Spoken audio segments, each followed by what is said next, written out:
Jerash, conhecida como a Cidade das Mil Colunas, está situada a cerca de 40 quilômetros ao norte de Amã e 32 a leste do Rio Jordão.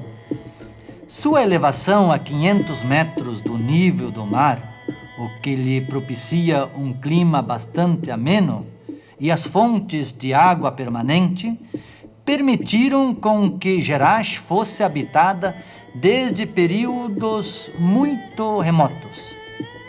Mas é no período dos governos dos Ptolomeus, Seleucidas e Romanos, século III a.C. ao século IV depois de Cristo, que Jerash teve o seu auge. No tempo de Jesus e um pouco depois, Jerash era, junto com Antioquia, uma das maiores cidades do Império Romano, chegando a atingir cerca de 300 mil habitantes. Portanto, muito maior que Jerusalém, que em períodos de festas não passava de 60 mil. Antíoco IV fez aqui o que não conseguiu fazer em Jerusalém: impôs a cultura e a religião helênica. Hoje, Jerash é a cidade romana antiga mais bem preservada fora de Roma. O desenvolvimento econômico de Jerash está ligado ao desenvolvimento dos nabateus por volta do século IV a.C., pois fazia parte do mesmo circuito comercial daquela região. Assim como Petra, Jerash está localizada junto ao Caminho dos Reis, principal rota comercial que cruzava toda a Transjordânia. Por ali passava o rico comércio que vinha da Arábia e países do sul e ia em direção à Síria, Egito e mais tarde a Roma. A política do livre comércio, iniciada por Alexandre Magno e seguida por seus sucessores, transformou Jerash numa autêntica polis grega. Em 63 a.C., Jerash é conquistada pelos romanos, que lhe mudam o nome para Gerasa e a integram na Liga das 10 cidades helenistas de livre comércio, conhecida como a Decápole. Gerasa será a rainha da Decápole, que inclui Amã, Filadélfia, Canata, Pela, Citópolis, que é Betsã, Gadara, Hipos, Dion, Rafana e Damasco. Todas as cidades se encontravam na Transjordânia, exceto Citópolis, Betsã, que se situa em Israel, ao sul do lago da Galileia e próximo do Rio Jordão. O rico comércio da região sempre despertou muito interesse dos romanos.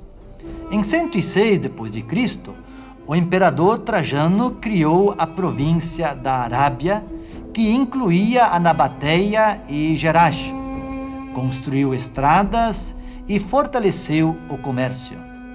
Em 130 d.C., o imperador Adriano visitou a cidade, o que lhe deu mais impulso.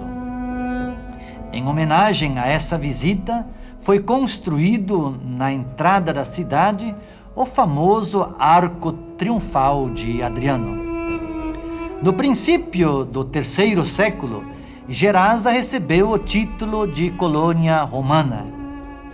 É nesse período que Gerasa atinge o auge do seu desenvolvimento. Mais tarde, Roma perde o domínio sobre a Arábia e foi então obrigada a mudar a rota comercial até o Egito pelo Mar Vermelho.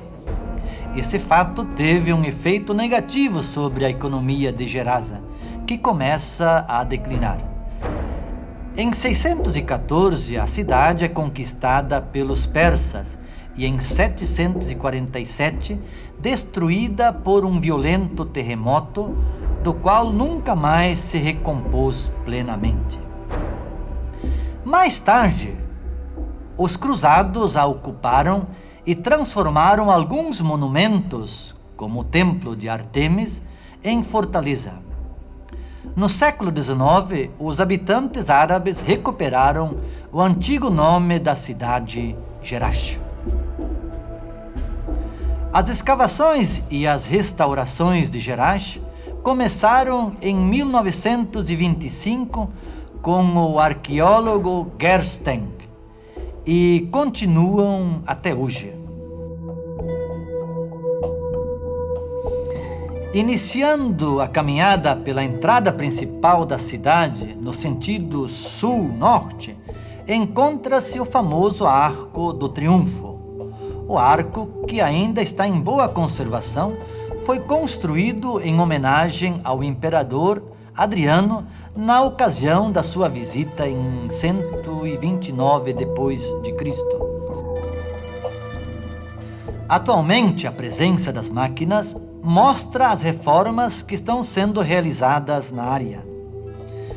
Seguindo o caminho em sentido norte, logo à esquerda, encontra-se um esplêndido hipódromo, onde se realizavam as famosas corridas de carros, além de outros esportes.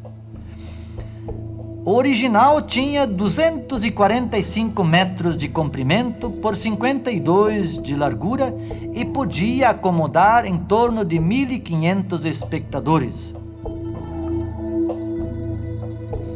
Seguindo em frente, passa-se por um enorme portão conhecido como Portão Sul. Aqui se entra na cidade propriamente dito. A via ainda preserva bem o calçamento de estilo romano. O portão une a enorme muralha que cercava a cidade, que chegou a medir mais de 3.450 metros. A muralha foi reformada e ampliada várias vezes. A que existe atualmente representa ser do período bizantino. Seguindo em frente, desemboca-se na espetacular Praça Oval, rodeada por impressionantes colunas jônicas. A praça mede 90 por 80 metros. Anexo à Praça Oval, na parte ocidental, se encontra o imponente Templo de Zeus. Um pouco mais elevado que o resto da área, o templo foi construído sobre as ruínas de um templo mais antigo. Na parte frontal havia uma enorme escadaria que conduzia ao templo. Na galeria se encontra uma magnífica maquete de como era o templo originalmente. Logo à direita do templo de Zeus, no lado norte, está o Teatro Sul, cujas muralhas ainda se encontram de pé em uns 70%. O teatro tinha capacidade para umas 3.000 pessoas e foi construído no reinado do imperador Domiciano, que reinou de 81 a 96 d.C. Alguns assentos ainda guardam as marcas das letras gregas, sinal de que havia assentos especiais que eram reservados. Atualmente, o teatro é usado para apresentações culturais típicas de Jerash. No dia a dia, é um excelente ganha-pão para artistas populares que entretêm os turistas que aí passam.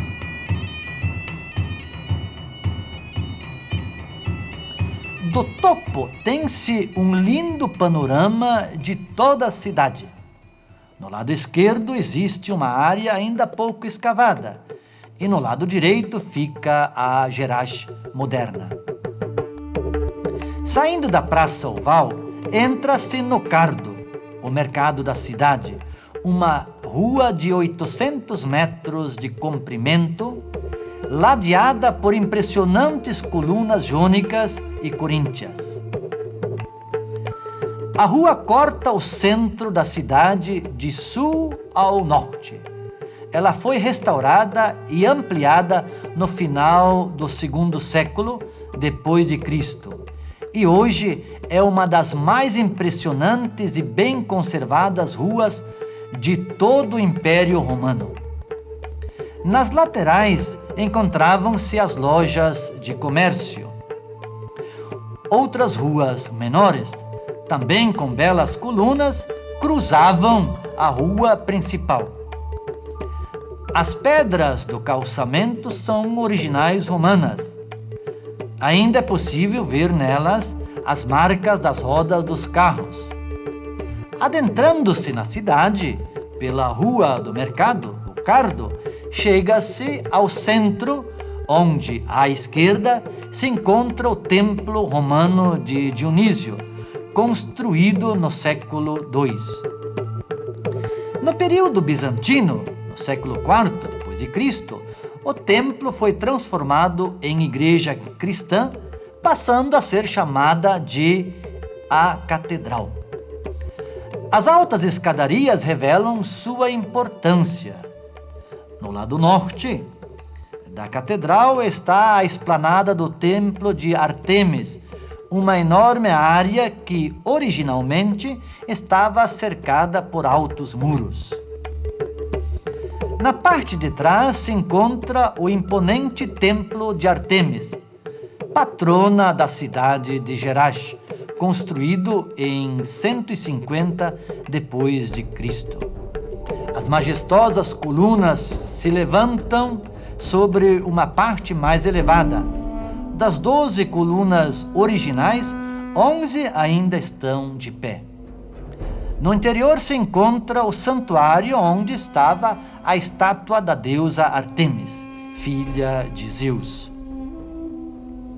Logo atrás do templo de Ártemis se encontra uma área de 13 igrejas bizantinas que ainda preservam belos mosaicos de plantas, flores, animais e pessoas. Ao todo, foram escavadas 15 igrejas bizantinas em Jerash.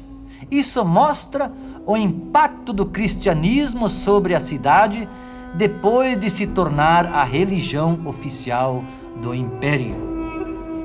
Os mosaicos a céu aberto correm o risco de sérios danos pelo tempo e pelo contato humano. Em frente à esplanada do Templo de Ártemis, no lado direito da Rua do Mercado, também foi escavada uma mesquita do século VIII, o que parece ser uma prova de que cristãos e muçulmanos conviviam em relativa harmonia. Quase no final da Rua do Mercado, no lado direito, se encontra a área dos banhos públicos, que se dividia em banhos quentes, o caldário, e frios, o frigidário. É um complexo de 50 por 70 metros que foi destruído pelo terremoto de 747 e cujas torres ainda se encontram ali onde caíram. Em frente à área dos banhos, no lado esquerdo da Rua do Mercado, se encontra o Teatro Norte, construído em 165 depois de Cristo. O seu original era bem menor. O atual foi ampliado em 235 depois de Cristo para 1.600 lugares. No subsolo ainda se encontram preservados em boas condições os corredores para a entrada ao palco. Chama a atenção o cenário pintado em forma de meia-lua nas cores vermelha, preta e branca. E, por último, no final do cardo está o portão norte, construído em 115 depois de Cristo. Ali era a saída para as outras cidades da Decápolis.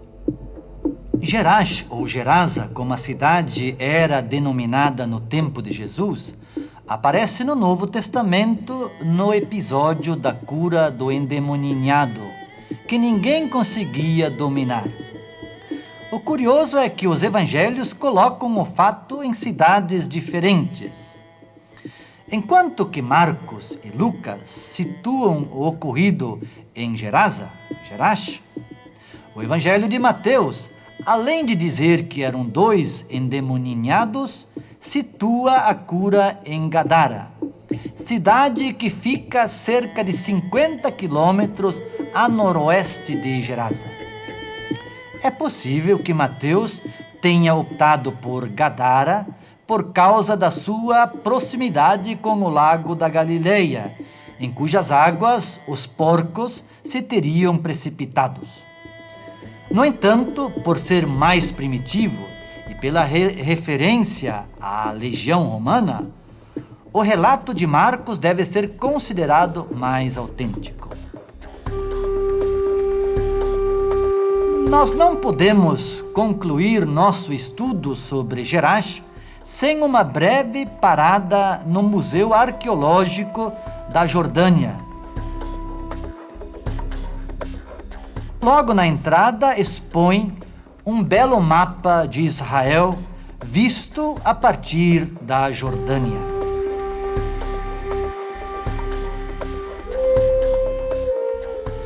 No interior, além dos corpos calcificados, da cerâmica e dos moinhos manuais, 2 peças chamam especial atenção. Uma é a imagem de Usa, deusa da fertilidade nabateia.